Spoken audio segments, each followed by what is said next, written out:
ஆண்டவரும் அருமை இரட்சகருமா இருக்கிற இயேசு கிறிஸ்துவின் ஆச்சரியமான நாமத்தில் தினமும் கர்த்தருடைய சத்தத்தை கேட்டுக்கொண்டிருக்கிற என்னுடைய பிள்ளைகளை வாழ்த்துகிறேன், ஆசீர்வதிக்கிறேன். நீங்கள் ஆசீர்வதிக்கப்பட்டவர்கள். இந்த நாளிலும் கூட சிலுவை பாதை, சிலுவை இல்லாமல் நமக்கு ஆசீர்வாதம் இல்லை. சிலுவையில் தான் இயேசு கிறிஸ்து அத்தனை ஆசீர்வாதத்தையும் கர்த்தர் சம்பாதித்து வைத்திருக்கிறார். எனக்கு அருமையான கர்த்தருடைய பிள்ளைகளே, இயேசு கிறிஸ்து அவருடைய சிலுவையை சுமந்து கொண்டு எருசலேமின் வீதியில் சென்று கொண்டிருக்கும் பொழுது ஒரு சம்பவம் நடந்தது. அதை தான் ஆண்டவர் இன்றைக்கு பேசுகிறார். மார்க் எழுதின சுவிசேஷ புத்தகம் 15ஆம் அதிகாரம் 21வது வசனம். சிரேனே ஊரானும் அலெக்சந்தருக்கும் ரூஃபுக்கும் தகப்பனாகிய சீமோன் என்னப்பட்ட ஒருவன் நாட்டிலிருந்து அவ்வழியே வருகையில் அவருடைய சிலுவையை சுமக்கும்படி அவனை பலவந்தம் பண்ணினார்கள். யாரு? ரோம போர்ச்சேவகர்கள் இவனை, இந்த சீமோனை பலவந்தம் பண்ணினார்கள். இப்போ சம்பவம் என்ன? பஸ்கா பண்டிகை. பஸ்கா பண்டிகை நாட்களில் சிதறிப்போன யூதர்கள் எல்லாரும் அந்த எருசலேமிலிருந்து எந்தெந்த தேசத்துக்கு சிதறிப்போனார்களோ பஸ்கா பண்டிகை அனுசரிப்பதற்கு எருசலேமுக்கு வருவார்கள். இவன் சிரேனே ஊர் என்று சொல்லப்பட்டிருக்கிறது. இது வடக்கு ஆப்பிரிக்காவில் இருக்கிறது. இங்கே இருந்து பஸ்கா பண்டிகைக்கு வந்திருக்கிறான். பஸ்கா பண்டிகையில் ஒரு திரள் கூட்டம் எருசலேமுடைய வீதிகளில் பார்க்க முடிகிறது. இயேசு சிலுவையை சுமந்து கொண்டு போகிறார். சிலுவையை சுமந்து கொண்டு போகும்பொழுது தள்ளாடி கீழே விழும் பொழுது யாரெல்லாம் அவருக்கு முன்பாக இருந்தார்களோ திரளான ஸ்திரீகள் இருந்தார்கள். திரளான ஸ்திரீகள் அழுது கொண்டு நிற்கிறார்கள். இயேசு அவர்களை பார்த்து சொல்கிறார், எருசலேம் குமாரத்திகளே, எனக்காக அழாதீர்கள், உங்களுக்காக, உங்களுடைய பிள்ளைகளுக்காக என்ன செய்யுங்கள், அழுங்கள் என்று இயேசு சொன்னதாக என்ன செய்ய முடிகிறது, பார்க்க முடிகிறது. இதன் மத்தியில் இவனை அழைத்து பலவந்தப்படுத்தி இயேசுடைய சிலுவையை சுமக்க ரோம போர்ச்சேவர்கள் சொன்னதாக பார்க்க முடிகிறது. எனக்கு அருமையானவர்களே, இப்படிப்பட்ட நிலைமையில் இயேசுடைய சிலுவையை சுமந்து கொண்டு சீமோன் கடந்து செல்கிறார். ஆனால் சீமோன்கிட்ட இயேசு ஒரு வார்த்தை கூட என்ன செய்யவில்லை, பேசவில்லை. இயேசு அதுவரைக்கும் சீமோனுடைய வாழ்க்கையில் ஒரு அற்புதமும் செய்யவில்லை. எந்த பிரசங்கமும் சீமோனுடைய வாழ்க்கையில் செய்யவும் இல்லை. இவன் நினைத்திருக்கலாம், இவருடைய சிலுவையை நம்ம ஏன் சுமக்கணும், இவரே மரண தண்டனை விதிக்கப்பட்டவர் அல்லவா, இந்த அவமானம், இந்த நிந்தை, இந்த அவச்சொல் சொந்த பந்தங்களுக்கு முன்பாக ஏன் நாம் சுமக்க வேண்டும் என்று மனதில் நினைத்திருக்கலாம். ஆனால் இதன் மத்தியிலும் சிலுவையை சுமந்து சென்றான்.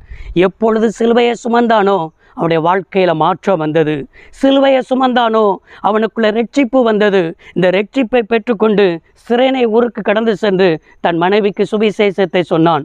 தன்னுடைய 2 பிள்ளைகள் அலெக்சந்தரு ரூஃபுக்கும் சுவிசேஷத்தை சொன்னான். அவர்கள் குடும்பமாய் ரட்சிக்கப்பட்டார்கள். குடும்பமாய் அந்த சிரேனே ஊரில் சாட்சியாய் வாழ்ந்தார்கள். அந்த ஊருக்கு சுவிசேஷத்தை அறிவிக்கிறது நிமித்தமாய் அங்கு உள்ளதான யூதர்கள் இந்த சீமோனை கொலை செய்ததாக என்ன செய்ய முடிகிறது, பார்க்க முடிகிறது. இப்படிப்பட்ட நாட்களில் இவர்கள் அந்த ஊரை விட்டு எபேசுக்கு வந்ததாக என்ன செய்ய முடிகிறது, பார்க்க முடிகிறது.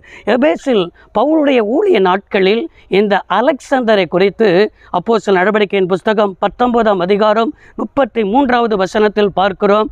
அலெக்சந்தர் பவுலுக்கு ஆசீர்வாதமாக இருந்ததாக நம்ம பார்க்க முடிகிறது. அது மாத்திரமல்ல, இந்த அப்போஸ்தலனாய் இருக்கிற பவுல் கூட சீமோனுடைய மனைவியை தாய் என்று என்ன செய்கிறார், ரோமாபுரி சபைக்கு எழுதுகிறார். ரோமாபுரி திருச்சபைக்கு பவுல் போயிருக்கிற நாட்களில் அந்த ரோம பட்டணத்தில் இருக்கும் பொழுது பவுலை பராமரித்தது, பவுலுக்கு ஆதரவாக இருந்தது, எல்லாவற்றுக்கும் ஆசீர்வாதமாக இருந்தது இந்த சீமோனின் மனைவிதான். இவரை குறித்து தான் ரோமர் 16ஆம் அதிகாரம் வசனம் 13இல் இவ்வாறாய் வாசிக்க முடிகிறது.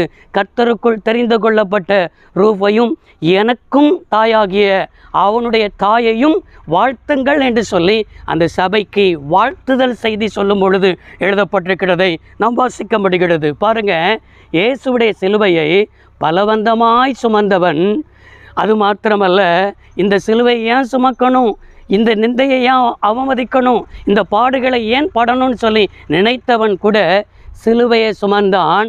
அந்த குடும்பம் இயேசுவுக்கு ஆசீர்வாதமாய் மாறினது, பட்டணத்துக்கு ஆசீர்வாதமாய் மாறினது. ஏன் அப்போஸ்தலனாய் இருக்கிற பவுல் பெரிய ஒரு போதகர், பெரிய திருச்சபைகளை ஸ்தாபித்தவர், 13 நிருபங்களை எழுதினவர். அவரே சொல்கிறார், எனக்கும் தாயாகிய, அப்படின்னா எப்பேற்பட்டதான பரிசுத்த வாட்டியாக அவர்கள் இருந்திருப்பார்கள் என்பதை இதிலிருந்து நம்மளால் என்ன செய்ய முடிகிறது, புரிந்து கொள்ள முடிகிறது.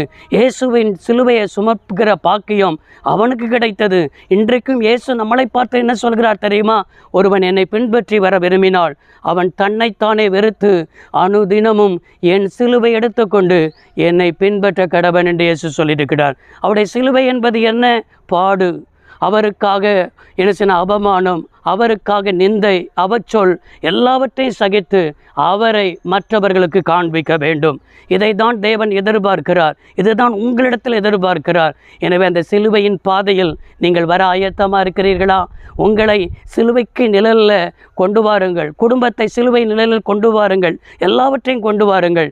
எப்படி அந்த சீமோனின் குடும்பத்தை ஆண்டவர் ஆசீர்வதித்தாரோ, தேவனுக்காக பயன்படுத்தினாரோ, உங்கள் குடும்பத்தையும் ஆசீர்வதிப்பார், உங்களுடைய பிள்ளைகளை ஆசீர்வதிப்பார். உங்களுடைய சந்ததி பரிசுத்த சந்ததியாக இருக்கும். ஜெபிப்போம். சர்வ வல்லமையுள்ள தெய்வமே, அன்பு தகப்பன், இந்த வார்த்தையின்படியே உடைய பிள்ளைகள் சிலுவை நிழலில் வந்து அந்த ஆசீர்வாதத்தை பெற்றுக்கொள்ள உதவி செய்யும். இயேசு ரட்சக நாமத்தில் பிதாவே, ஆமென். கர்த்தர் உங்களை ஆசீர்வதிப்பாராக. God bless you all.